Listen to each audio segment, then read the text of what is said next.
السلام علیکم معزز خواتین و حضرات، اس طرح کی پیاری پیاری ویڈیو دیکھنے کے لیے ہمارے چینل کو سبسکرائب کریں اور بیل کے آئیکن کو دبائیں تاکہ آپ کو ہماری ویڈیو سب سے پہلے ملتی رہے۔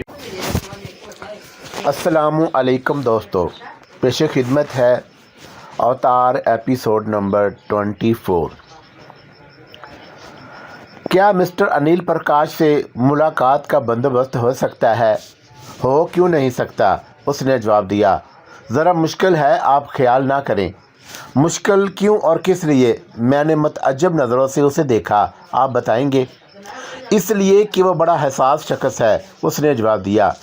گوپی ناتھ کی موت کے بعد سے آج کل ذہنی اور پراگندگی کا شکار ہو رہا ہے۔ کیوں؟ یہ صدمہ اس کے لیے ناقابل برداشت ہے، اس لیے اس نے ہر کسی سے ملنا جلنا بند کیا ہوا ہے۔ حقیقت بھی یہی تھی۔ گوپی ناتھ کی موت سے انیل پرکاش نے بڑا اثر لیا ہوا تھا، اور پھر یہ سنا گیا اور یہ خبر عام تھی کہ وہ اکثر سکتے کے عالم میں رہتا ہے۔ اخبارات میں اس کا یہ بیان بھی چھپا تھا کہ وہ صدمے سے بیمار ہو گیا ہے، اور اس کا بیمار ہونا ایک فطری امر بھی تھا، کیونکہ گوپی ناتھ کی زندگی میں ان کا کھانا پینا اٹھنا بیٹھنا ایک ساتھ تھا۔ اب اسٹوڈیو میں ریکارڈنگ کے لیے بھی وہ اس وقت تک نغمہ سرا نہیں ہو سکتا تھا جب تک گوپی ناتھ اس کے سامنے موجود نہ ہوتا ہو۔ میں کہتا ہوں کہ پس منظر کی تھوڑی سی وضاحت کر دوں تو یہ زیادہ مناسب ہے۔ انیل پرکاش اپنے وقت کا بہترین گلوکار تھا۔